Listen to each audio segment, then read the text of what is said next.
Okay, so welcome to September, the forecast. We already have September. This is the 4th of September. I'm a bit late starting this month. And perhaps that's maybe telling in and of itself. I want to use what's going on at NASA at the moment as symbolic of what could be going on in each of our lives as well, in terms of this image as well, in terms of the contrast, but also the balance, the equinox, obviously, in September, the yin yang. And this image here of the water and the trees, of course, the solid ground, the earth, but also the water. And of course, we're seeing that in many ways as well. And it's basically the reflection of what's going on in the heavens with Pisces and Virgo. So we have Mercury in Virgo right now, and we have Jupiter and Neptune in Pisces. And it's basically, in a nutshell, what we're seeing at NASA. It's like a lot of technical hitches and all of that. And it's kind of just like failure to launch, basically. I think there's a movie called Failure to Launch. I think I heard about that somewhere. It's a bit like that. So it's kind of very on point in one way, but the exactitude of Virgo with the opposition of Pisces, and especially Jupiter and Neptune, can be an exactitude combined with a sort of leakiness. So it's like even the fact that the rocket couldn't take off because of a fuel leak, it's like it's so symbolic of what's going on in the heavens. But anyway, I'll get to that when we look at that more precisely. But I just like this image of how that expresses that quality. So before we start, it's always good to chant to Ganesh to help us remove any obstacles, to clear the path. Just a simple one for Ganesh. Om Gam Ganapatiye Namah. Om Gang Ganapatiye Namah. Om Gang Ganapatiye Namah. And if you're not familiar with this one, I've shown it before, but it is a photo I took at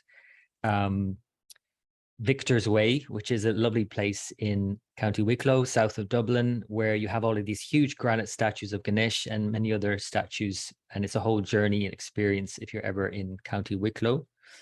It's Victor's Way. A reminder also, and I always say this, and I have to remind everyone, especially those who are coming new to me, that I do sidereal astrology, but also I practice Indian astrology, which really focuses more on dashes than transits. So it's not that we don't focus on transits, but without dashes, transits are sort of like not really hitting home. So it's more helpful if you know what planetary cycle you're in and to follow that planet more. And then, of course, to know your chart as well is helpful. If you know your chart, then it just adds that more specific picture, because, you know, two people with the same rising sign or moon sign are not going to have the same experience, obviously, based on their chart and also what dasha they're in, that cycle they're in. And the word dasha literally means Sanskrit word that means circumstance. So what circumstance are you in? And that's basically based on the planetary and sign-based cycles in your chart. What's active in your chart. That's before even looking at transits. So transits in a way are so general and they show general trends, but for you to take that and make it personal, you really have to apply it to your chart, is what I'm trying to say there. And if you do like the video, give me a thumbs up and all that, and subscribe if you're watching this as a playback on YouTube. This is the only thing that I release publicly these days. Everything else is for patrons only. So when I do my sign-based forecast, when I do my Scorpio video club, and I'm sharing more of the secrets of Indian astrology, or I'm sharing things about whatever subject it is within astrology, that's all for patrons. This is the only thing I release on a monthly basis. So if you could give me a thumbs up, that'd be great. So let's get to this opposition. This really failure to launch is really the best phrase I can think of in terms of what's going on, because in some ways it's like, this is the problem with exalted planets. When planets are so powerful, we have such high ideals that life doesn't always meet those ideals. So Mercury is exalted right now in Virgo. Jupiter is not exalted, but it's in its own sign, Pisces, as is Neptune. In modern astrology, Neptune is said to rule Pisces. So they're both very much at home. But the kind of idealism of Pisces anyway, even though Jupiter isn't exalted here, The idealism of Pisces is there for sure. But when they oppose, you have this almost leaky gut syndrome thing going on with Jupiter and Neptune and Pisces opposite the Mercury in Virgo. And so this failure to launch because of a fuel leak is just highly symbolic of this kind of configuration. So of course, in your life, it's good to know where this is happening, what signs Virgo and Pisces are in your chart by house position, so that you can know, well, how am I experiencing this sort of opposition, this juxtaposed position, this yin yang? And how do I find a balance between the two? How do I actually try and, work with this? So to plan, to schedule, and to order my life in such a way that I can do all I can with Virgo right now, because it's very powerful. Mercury is certainly very powerful in Virgo. But how will that combine with the more dreamy-like state of Jupiter and Neptune and Pisces? Apart from the more obvious expressions of this and around the world, whether it's the floods in Pakistan or it's the this rocket fuel problem, whatever it might be, there's this sort of need for us all to kind of find a balance between these two states, the dreamier state of Pisces and the practical down-to-earth state of Virgo. And the other thing to mention is that, well, all of these planets are going to be retrograde soon, because Mercury is going to retrograde in a few days. So we're going to have Mercury, Jupiter, Saturn, Pluto, Uranus, Neptune, and then at the end of October, Mars, all retrograde in this period. So the only planet that isn't retrograde is Venus. And Venus itself is, by the end of September, going into Virgo, which I'll talk about at the end of this presentation. And basically, it's a bit like a damp squid, really. And we have to be mindful of, again, not only having the idealism of all of these really strong planets in many ways, but also this sort of not getting anywhere with it. And again, going back to that rocket ship, like, can you just imagine the anticipation and the hope and the dreaminess of looking at a rocket ship for the first time as a child, maybe sitting on the beach there in Florida and anticipating that rocket launch, and then it just doesn't take off. It's just so disappointing, that kind of thing. And you've had to plan the trip, you've taken your whole family there, and you've spent all this time and all this money, and all of that Virgo stuff has had to be handled really well to get there. And then it's like all this hope that you'll see it, and even the symbolism of it, like of going to the moon itself and looking up at the awe-inspiring moon and a rocket to the moon, all of that is there, but then it just doesn't happen. So it's like retrograde, retrograde, retrograde. So Mercury is about to retrograde from September 10th, and it will continue till October 2nd. It's a bit of a tricky one because Mercury is in Virgo, where it's exalted. And when it retrogrades in Virgo, it behaves as if it's also debilitated, as if it were in Pisces. And all planets do this, by the way. When they're exalted or debilitated, they behave as if they were their opposite, where it brings a mixed bag, basically. So on the one hand, you'll see the strength of Mercury, a lot of strength of Mercury. And on the other hand, you're going to see a lot of the weakness. And the weakness of Mercury, as if it were in Pisces, and all this Pisces energy anyway with Jupiter, is that dreamy-like state, but also this kind of overwhelmness, or that kind of frazzled mindness. Just too much going on in the mind to be able to deal with the details. And this is something to be mindful of now in September, that maybe try not to take on too much because the details are maybe too much. And it's a better time probably after September 10th to think more creatively, to think outside the box, and to do things differently if you can. Or to at least sort of be open-minded about whatever it is you're planning. After September 10th, I mean, more so. And between September 10th and October 2nd.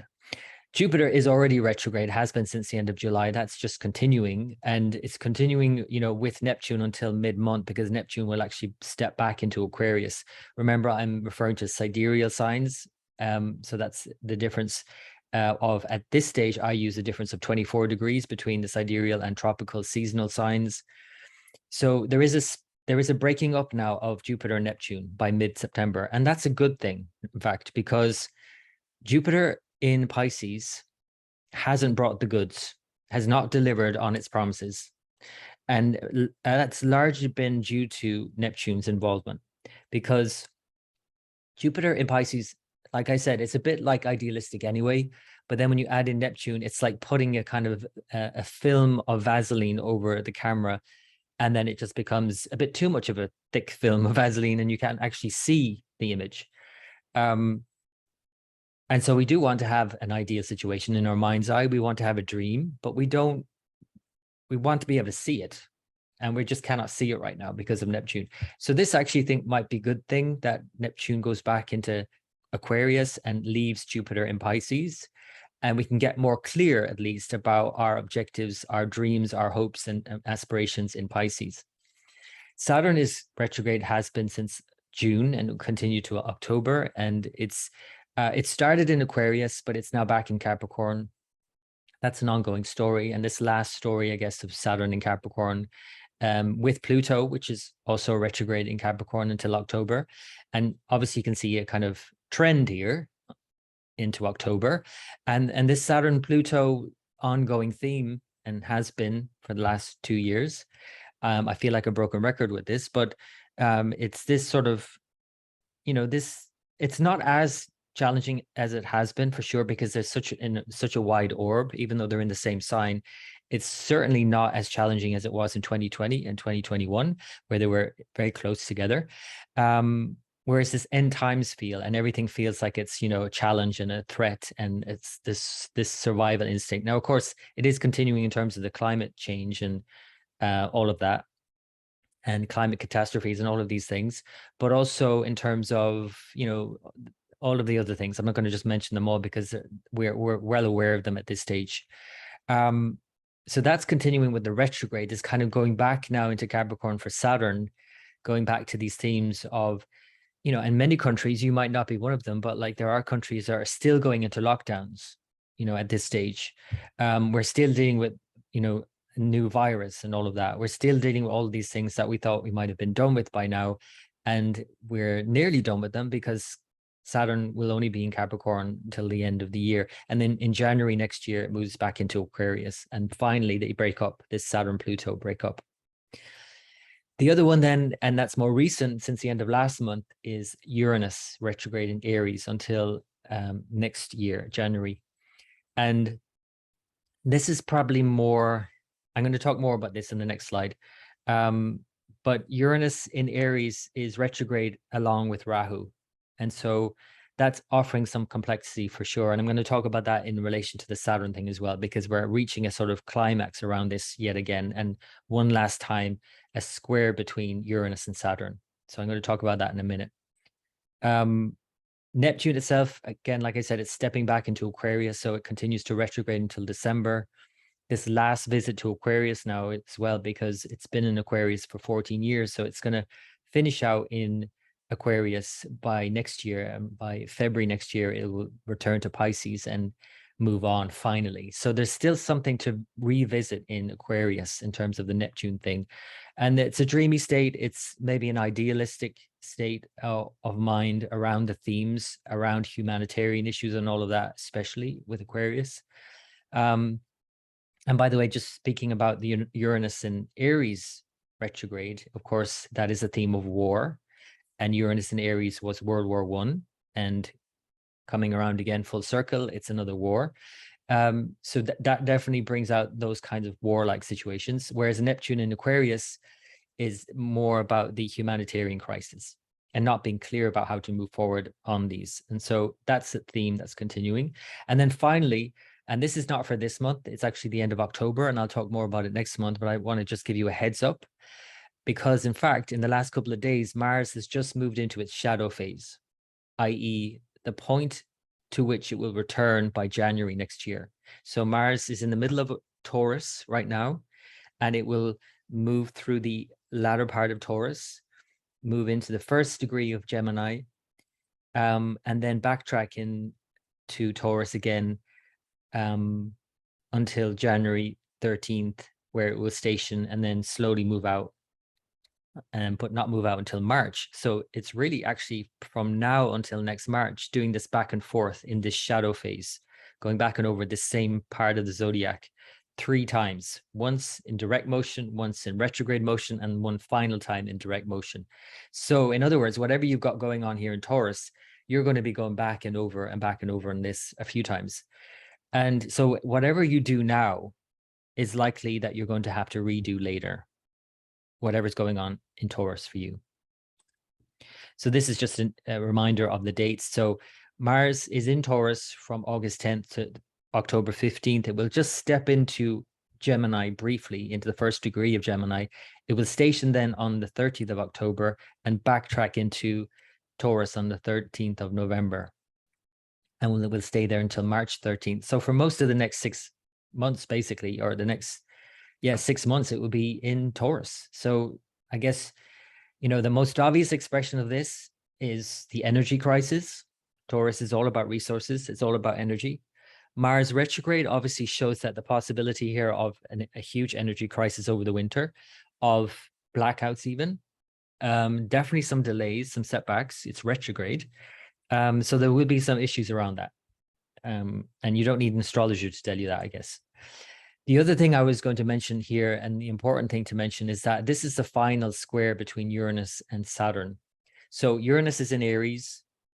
It's retrograde now along with Rahu. They're moving back together, very closely back together. At 24 degrees by the end of September. Saturn is at 24 degrees in Capricorn. So that's an exact square.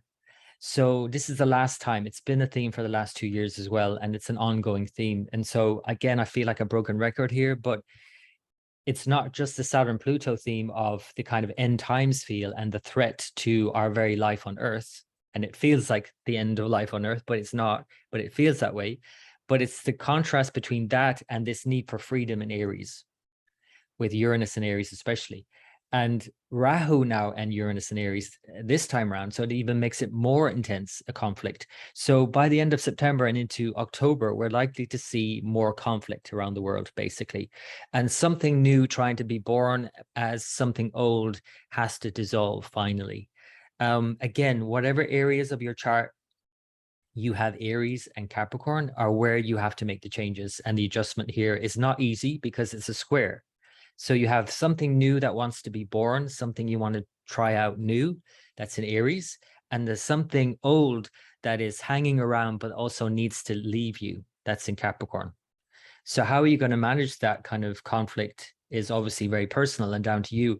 But the world is you can see, dealing with it in many shapes and forms, with, governments and all of that being overthrown and all sorts of kind of things. I don't know. I mean, I can go on and on about the things that are going on in the world right now, but let's not dwell on those. Then let's talk about the lunations. So we have the full moon on September 10th, which is the day that Mercury stations retrograde. We have the, why did I put solstice? I'm really getting ahead of myself or behind myself. So it's equinox. So it's the equinox on the 23rd. That's that balancing point. That's literally what that means in the sense. And basically everything kind of in nature comes into balance and can feel like everything is balanced, like a dancer coming into a pose where it's like everything is sort of on the toes, where it's all just reached this kind of point where everything then drops down again. And of course, we then head into the fall. Now, of course, if you're on the southern hemisphere, maybe it's from the fall into the rising up again. But in nature, that's one thing. But in terms of the energy of this, it's a great time to find our balance, to pause, to take stock of our lives, of course, and to really assess things, to take a moment, really, because we're so used to really just, well, this is my experience, and I think I hear from most people that this is their experience, that we tend to kind of just do one thing after another and tumble through life and really sort of take a pause.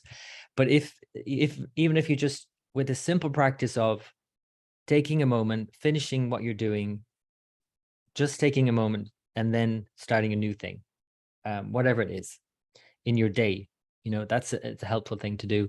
But certainly around this time, because it's the Mercury retrograde is already asking us to slow down anyway. And the equinox kind of just adds to that. The new moon then is on the 25th, and that's the day Venus goes into Virgo, which I'm going to talk about at the end here, after we look at the full moon and new moon more. And that's a bit of a downturn in the year in many ways. It has some mitigating factors for sure this time around. but they themselves are complicated by Mercury's retrograde. So I'll talk more about that. So let's go and look at the full and new moon first. So this is the full moon. So you can see here the full moon is at 23 degrees sidereal Aquarius. The sun is at 23 degrees Leo. And this full moon is, it's not particularly afflicted in any way. There is some buoyancy around this for sure. And in a way, I think that this is the kind of last blowout of the change of season, whether it's for you, for going into the fall, or you're going into spring, wherever you are on the planet. Basically, it is this kind of change of season and a kind of last hurrah. And that's also largely to do with Venus in Leo. And what happens is, because Venus in Leo is aspected by both Rahu and Mars. And so this is very much a last sort of enjoyable period. And a full moon anyway is usually more enjoyable and more social and more out there. And we spend our energy more easily on a full moon. It's like an overflowing of energy, so it can be really enjoyable, absolutely. So there's definitely things to enjoy about this, for sure. But again, there's the complexities of the Mercury retrograde, of course, at this time, stationing on the day itself. And that itself can lead to kind of many a sort of mental meltdown, I would say, because the thing is with Mercury is that, and the full moon added, I think a lot of us are going to feel this in a very hyper way, where mentally, that's Mercury, and emotionally, that's moon. We're going to feel it like it's a full-on energy right now. So that's something to be mindful of, and just, again, maybe take that pause at this time on the full moon. Then the new moon at the end of the month, you see here on the 25th of September, the new moon is at 8 degrees of sidereal Virgo, where we have Mercury retrograde and Venus has just slipped into Virgo. This is a mixed bag for sure, because this is the quality of the new month to come. Every new moon is a new lunar month. So moving into October, there definitely is a sense of dryness about it, with Virgo and Venus and Virgo in particular in its debilitation, where it's in its weakest sign, but it's mitigated by Mercury hanging around. And yet it's complicated by Mercury's retrograde. So in other words, if you're feeling a bit flat and a bit sort of after the blowout of the end of the summer, you've been on a festival, you've been at a party, the last party of the summer, whatever, you drank too much, you had too much, whatever, or whatever it is you've done, then the autumn period can come in and feel a bit sort of drab. And I mentioned this before, that statistically, there are more divorces in autumn than at any other time of the year. And that's because Venus is usually hanging around Virgo. And we start nitpicking and we start looking at our partner and start picking and looking at faults. And if we do that, obviously, all we're going to get back is the faults. So we're going to be looking at our faults. We start feeling a lack of appreciation from our partners. We also lack appreciation for our partners. So everybody's feeling it. And all of this kind of feels a bit sort of off and too nitpicky. Now, Mercury helps out in being able to talk about things. And that's why and how Mercury can mitigate the weakness of Venus in Virgo, is that we're speaking about our problems. Well, let's speak about it then. That's all well and good, except Mercury's retrograde and everyone's going to be misinterpreting everyone else. So if we can just slow down, pay attention and listen more, and listen to other people's problems and the problem that they have with us even. And even if we're feeling a lack of appreciation and support, we can still address the problems and deal with them. And that's probably the best thing to do with these transits. But I wouldn't for sure get married during this period while Venus is in Virgo. I also wouldn't break up with somebody while Venus is in Virgo and Mercury's retrograde, because you might then think about that again and think, oh, maybe that wasn't such a good idea. And I guess you can't help if you meet somebody. So it's like if you meet someone during a Venus and Virgo, that's the quality of the relationship, I guess, from that point. But certainly in your relationship or starting a new relationship, certainly be mindful of this, I would say. Now, it's a new moon also at this time on the 25th, as Venus has just moved into Virgo. So again, we have this quality of this new lunar month.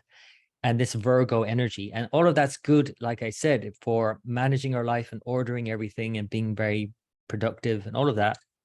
However, remember that it's opposite Jupiter, which is retrograde. And, you know, again, maybe just going back to the first thing I talked about and the rocket not lifting off, they are now having to plan to postpone it, I think, until October, which is, again, Mercury retrograde. So having to put all of these things off, like, again, failure to launch. So if you can put off some things, especially more personal things and relational things, but deal with the issues for sure, but not make any major decisions about these things, I think that would be the best advice. So that's the new moon and the following lunar month into October. And then just to finish with this, just to say a bit more about Venus and Virgo, obviously everything is good for something. Everything is good for something. And Venus and Virgo is certainly good for making lists and really getting, I guess, clear about where the problems lie in your relationship without, again, placing blame or criticizing or being critical of yourself. I mean, Venus and Virgo can be just as self-critical. And remembering, and more importantly, I guess, remembering that, you know, Venus is in its highest expression in Pisces, where there is an unconditional love for not just your partner, but for humanity, for everybody, and for yourself, and to realize that you aren't just loved, but you are love itself. I think we forget this a lot, that we're all born from an act of lovemaking. So I think we forget that, though, when Venus is in Virgo, and we need to be reminded of that. And we might find ourselves being clingy or being needy or lacking appreciation or feeling like our worth is in some way diminished. And that also might mean worth diminished in real practical terms, like in the economy. This could be a downward spiral from here. And I've looked at this before in terms of, you know, economic crashes and so on, and market crashes, and Venus and Virgo has a big role to play in that many times. So we have to be mindful of the downturn in this fall is quite a substantial one, comparing it to other Venus and Virgo transits. And we have to mitigate it as much as we can, as dry as it might feel, as boring as it might be, as sort of off as it might feel. We can find the joy in the little things. We can find the joy in the everyday things. That's Virgo. We can find the joy even in trying to perfect our life, realizing that it will never be perfect. Our relationship will never be perfect. Our partner will never be perfect. Fill in the blank will never be perfect, but we can try and better it. And maybe even enjoy the process of bettering ourselves more so, because really we can't change anyone. We can maybe improve ourselves. And maybe it's the realization ultimately that the improvement is in just loving ourselves, basically, or however we are, with all of our faults. So that's Venus and Virgo. It gets a bad rap for good reason, I think, because without Venus, life is hard. We need Venus, we need enjoyment. Anyways, that's the forecast for September. Hope you enjoyed that. Thank you for watching. If you liked the video, again, leave a comment, subscribe to the YouTube channel. And again, this is the only one I release publicly. If you'd like to join as a patron and get more in-depth astrology, sign-based forecasts and all of that. I do daily posts on different topics in astrology, and I release videos on the Scorpio Video Club. I'm going to be releasing videos soon on some charts that I've highlighted recently of famous people who are changing dashas, changing timelines. And I feel like it's a really good lesson in understanding how, when we shift from one cycle to another in our personal life, how that can play out. So you can join up there at patreon.com/timeline astrology, or just go to timeline astrology. Thanks for listening, everyone, and I wish you all the very best for the month ahead. And for those that are here live, I'll take questions. So see you next time.